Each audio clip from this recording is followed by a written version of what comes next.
Okay, so thank you so much for joining this webinar on surveys and forms. My name is Natalie Guess, and I'm the Director of eMERGE Experience. I have my contact information listed below, so this is our contact phone number, and if you have any questions regarding this webinar, please make sure to email us at webinars@easyemerge.com. So what are our goals for today? Today we're going to be discussing the purpose, so why use surveys and forms, where you have the option to place surveys and forms online, some different collection ideas for your survey or form, and then tips surrounding how you can make your survey or form more effective. So what's the use? One of the best methods businesses use for data collecting is the online survey or form. You might ask yourself why, and that's because it's inexpensive to make, it's fast to send out, and it's really easy to analyze. Unfortunately, not everyone uses them, or at least uses them like they could. So many businesses have sign-up forms on their website to collect contact information, but then they stop there. So really think about all the possibilities that are available to you and what you can learn about your audience through online surveys and forms. All you need to know is what to ask and how to ask. So knowing what you want to know before you create a survey or form. You need to know what to collect or what you'd like to collect. So are you just going for email addresses? I would have to say that most people, when they have a form, are collecting name and email. But sometimes you might want to know more contact information, such as address or city or state. You might want to know demographic information. And you might even want to know behavioral trends. So before you go ahead, you can see that it can get more and more complex, and that's fine. Just know that there are many tools available to help you categorize the simple data or dissect and analyze your more involved results. Just like with any campaign, know what you're looking for before you start the process. Otherwise, you may end up wasting your time, your energy, and worse off, possibly wasting some money. So explore your possibilities. There are many ways to incorporate a survey or a form into your online presence. You can showcase simple forms and surveys into emails with a form building tool. You can link to landing pages with more extensive questionnaires to your social media. Or you can even create an app that involves a small informational form to allow access to a contest or sweepstakes. So what we're going to do is we're going to take a look at a few different examples of how you can utilize a survey or form. So explore your possibilities with a blog. So some businesses have blogs established and some don't. If you do not, I would highly recommend that you look into creating a blog for your business. This is an example of where a form sits on the index page of a blog. Now this particular client is a broker and they're looking to recruit. So you see here on the form they're capturing name, email, mobile phone number, if they're interested in becoming an agent, and then who their current company affiliation is. Why is that important? It's important because it gives them two methods of information or ways to reach that client, so either by phone or by email. Now he knows right off the bat if they're just joining his email list or if they are truly interested in becoming an agent. And if they are interested in becoming an agent, who do they currently work for? So if they're working for a competitor, he's able to do some research and analysis before he reaches out to that client so that way he can compare and contrast how their affiliations are different and why they should work for his company. So keep that in mind. When it comes to surveys on your landing page or website, so here's an example of an online customer survey for Take 5. Notice the stat. It says each day tens of thousands of consumers fill out online surveys, forms, and polls rating corporate brands.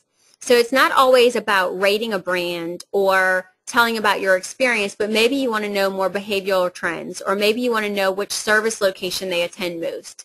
So by knowing that I might live in Mississippi, but I work in Louisiana, and so most of the service I have done to my vehicle is in Louisiana, would be very beneficial to them. So that way they're not promoting Mississippi locations to me, knowing that I truly do have much more services done in Louisiana.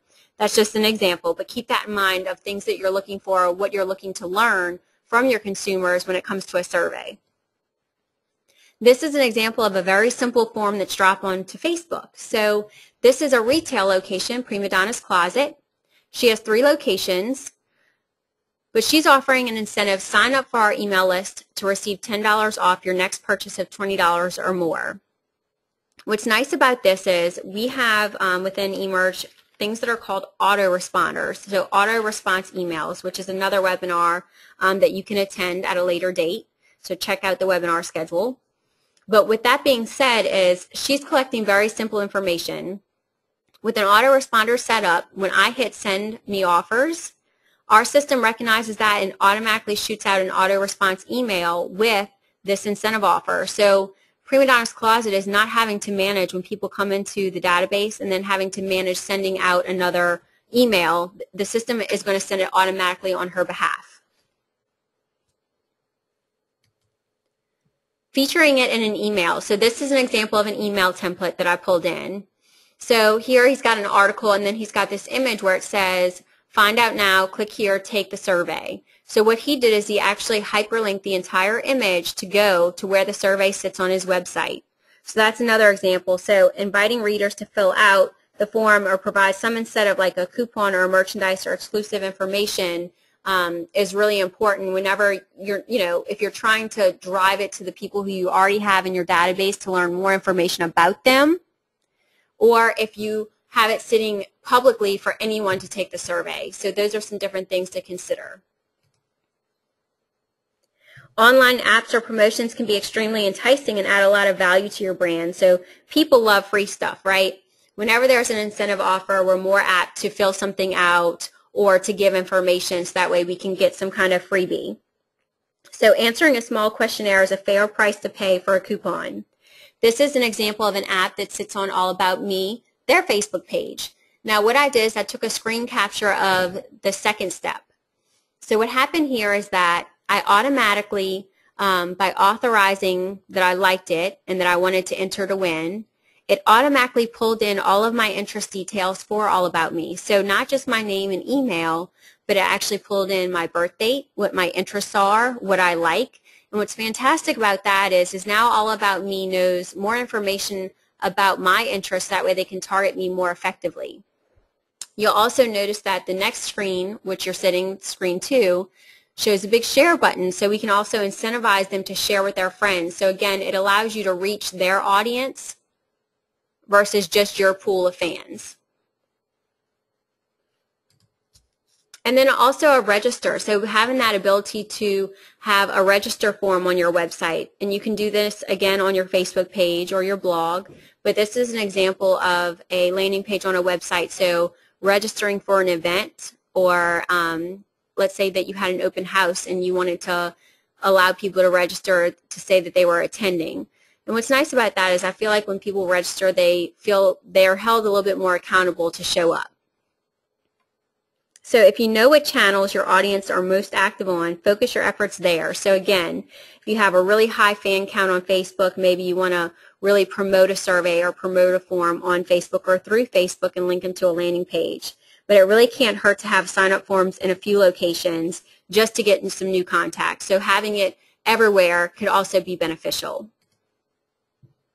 Identifying trends and relationships. So this is more of the next step of your online survey.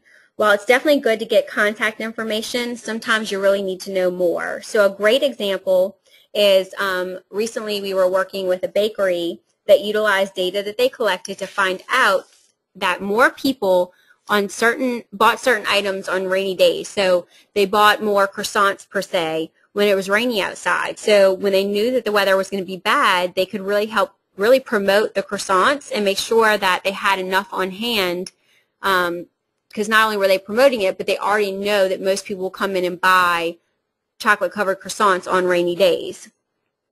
So using the data from surveys and forms to track customer behavior, make predictions, or increase sales by promoting your products and services at the most opportune times. So you really can see that the possibilities are endless. Another example is going to be Take 5, what I was just discussing with their survey. So what's great about this is it's really a full circle piece, having the ability where their POS system is actually connected with their eMERGE account. So that way when I come in for a service, their POS system actually talks to the eMERGE account, so it automatically lets the eMERGE account know to send out an email driving that client to take the survey. And again, it offers that incentive to take the survey, so a $5 off coupon off their next service. So what happens is I take the survey. Upon completion, the automatic email responder goes out, and it has my incentive offer in it. So again, being able to really identify how often I come in. Do I come in only when I get a coupon? Another fantastic thing about having that integration is that, you know, being able to know what kind of car I drive. I know Take 5 does this as well. So from one of their first forms that they had people fill out was they captured what type of vehicle they had. So now they get to be that resource. So if the vehicle I drive had some kind of failure or a brake failure or some kind of recall, they're able to run a search against their eMERGE database to see who had that type of vehicle and then send a personalized email out to those people letting them know about the recall. So again, you can do a lot with the data, you just need to have it. And the only way that you're going to have it is if you have customized forms or surveys where you're capturing that information. Okay, so let's talk about a case study. So I want to talk about Corpus Christi Convention and Visitors Bureau. So their main objective was to increase their contact database by 50%. They wanted to analyze their current database and find out what opportunities they had for leisure and business travel. And they wanted to increase their interactive engagement through Facebook and Twitter and their customized landing pages. So what we did is they ran a 6-month campaign through eMERGE, with eMERGE working on a marketing division of their Convention and Visitor Bureau, where we surveyed their existing email database to determine what drives and influences their leisure and business travel. And this was achieved through an email campaign driving users to an interactive landing page where a survey sat. So by surveying the participants, they were incentivized to participate by receiving entries for a customized vacation giveaway. So participants also were registered to receive a personalized offer from Corpus's partners. So think about that too. So for your business, who are your partners? Who do you refer business to? I know as real estate professionals, you sometimes will work with title companies or home evaluations or home inspections, termite control. So being able to partner up with those people, and you guys can do one big offer, or maybe you do multiple offers. So maybe you do little giveaways from each partner to incentivize people to fill out surveys or forms. That way you can capture more data. So again, this campaign was taken viral across Facebook, across Twitter, with the objective of increasing both their email database but their social engagement and user database as well. So the results they received were actually that the campaign increased Corpus Christi's email database by over 100%, where their goal was 50%, as well as provided detailed insights into the consumer behavior and demographics that had not been available beforehand. Socially, the campaign resulted in a high virality rate across Facebook and Twitter, with an increase in fans and followers by approximately 25%. So what I had listed here was, this is an example of a landing page where the form sat. This is an example of the Facebook page where it says, I want to win an iPad. So one of their partners were giving away an iPad. So by clicking on this, it drove people to the form. And then this is an example of an email where it said, I want to win an iPad. And this one says, I know people. And what's great about this is this encourages them to share that information. So again, it was building Corpus's database. So tips for using forms. Be clear. So make sure that the purpose of your questionnaire is clearly stated, that people want honesty more than anything. So what are you trying to accomplish with the survey or form? Make sure that it's clear and that it's easy to identify. Keep the survey short and focused. Don't let it drag on. Make sure that you get what you need and then let them move on. It is best practices that you keep a questionnaire 10 questions or less. Keep the questions simple, so there's no need to make things complicated. The more a reader has to think about their response, the less likely they will be to give it. Be consistent. If you're using a rating scale of 1 to 5, use it the same way throughout your entire survey. I know it might seem simple, but I've seen it done before where they might have something rated on a scale of 1 to 5, and the next one 1 to 10, and then the next one back 1 to 5, and it's just very confusing. So make sure that you're consistent with your options. Consider your audience. So if your survey is going to your current contacts, you don't need to ask them for their contact information again. So if you're going to send people who are already in your email database and only them to a specialized survey or form, don't have them input that information again. If there's any way that you can autofill it, which it can be done, consider that. Or maybe just ask them one port, so maybe their email address, so that way it can all tie back, but you don't need to ask them all their full contact information again if you already have it. Offer an incentive. People like getting rewarded for their time and effort, as we've discussed. So even if it's something small or entries into a larger sweepstake, it could significantly increase your response rate. So at this point, I'd like to jump into the eMerge account because I'd like to show you guys how you can utilize surveys and forms within your eMerge interface. So you'll see here at the top it has surveys and forms. They also have conduct an online survey.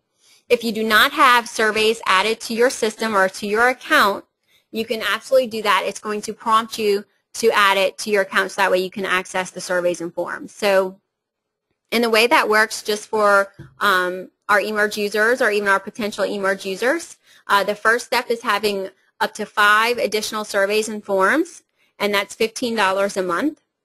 So what you see here is it says my max is 15, so I'm going to delete this one because this is one that I was actually playing with for this webinar. I'm going to go to Create Survey. I'm going to title my survey, so I'm going to say Survey and Forms Prezo.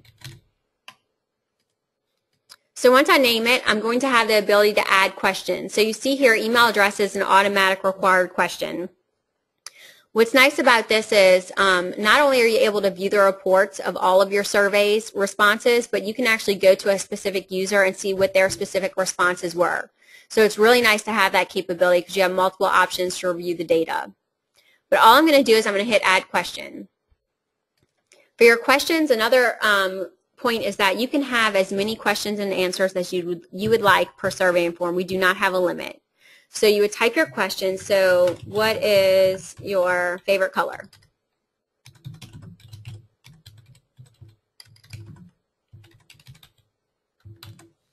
And then I can say, okay, well, I would like it to be a single line text response, multiple lines. So are you asking for a few sentences, a number, a date, a yes, no, a scale of 1 to 5, a scale of 1 to 10, a drop-down list, radio buttons, or checkboxes.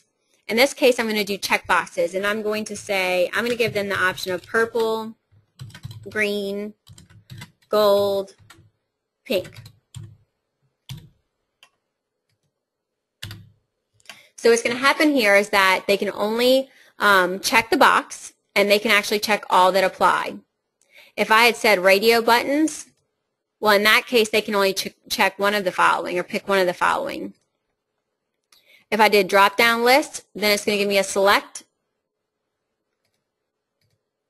And then again, if I wanted them to rate on a scale of 1 to 5, which doesn't really correlate for this question, I could do that. Again, here you'll see the box says this is a required question. If you check this box, that means that you're making the user fill that question out before they can submit it. So again, you have that capability of making it a required question or not. It's completely up to you. Then I'd hit Add Now, and here it is.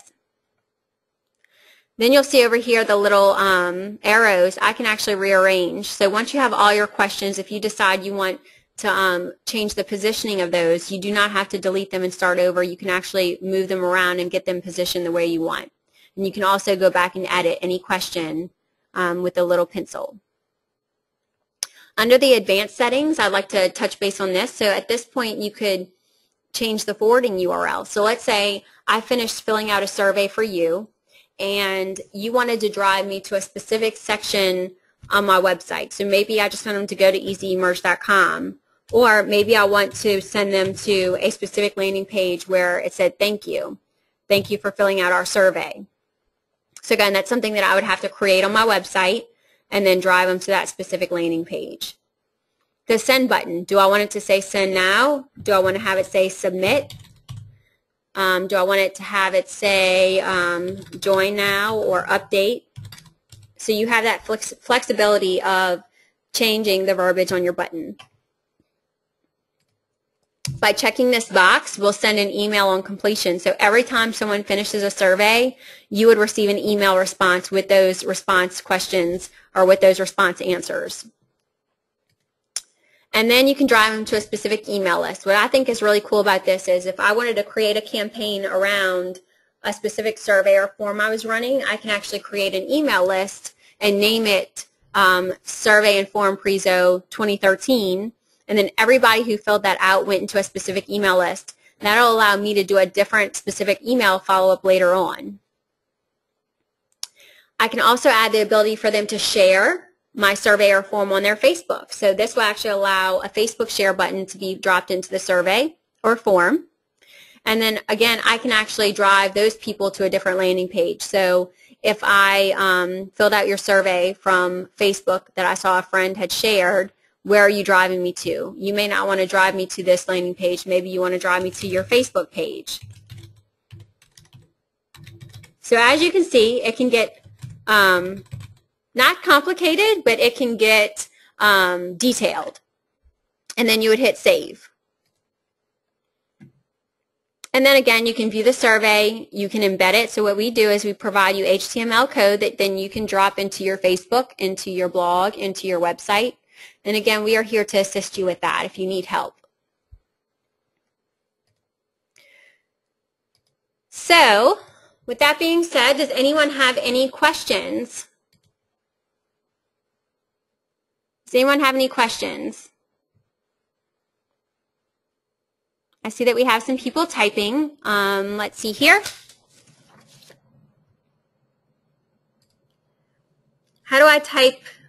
What types of fields do I include on a form? So again, you can actually include any type of field on a form. The ones that we've gone over are name, email, birth date. It could be anniversary date. Do you want to know city, state, zip code, address? So really it could be any type of information you'd like.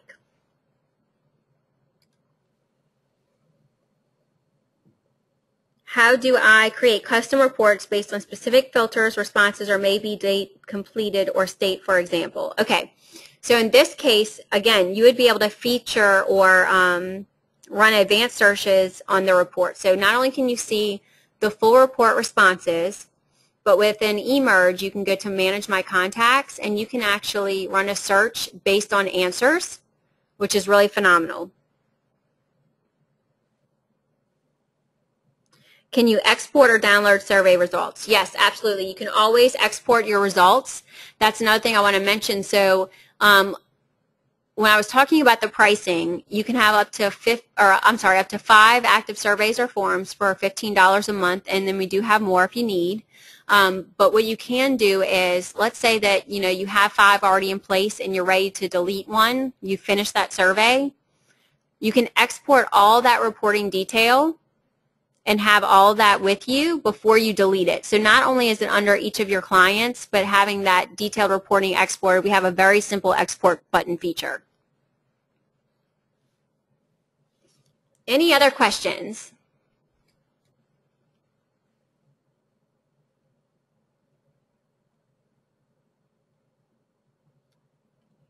No? All right, you guys. Well, again, thank you so much for coming. I appreciate your attendance. Check out our other webinars that we have coming up at easyemerge.com/webinars. And if you have any questions, please feel free to reach out to us. And we thank you again for coming. We look forward to talking to you soon.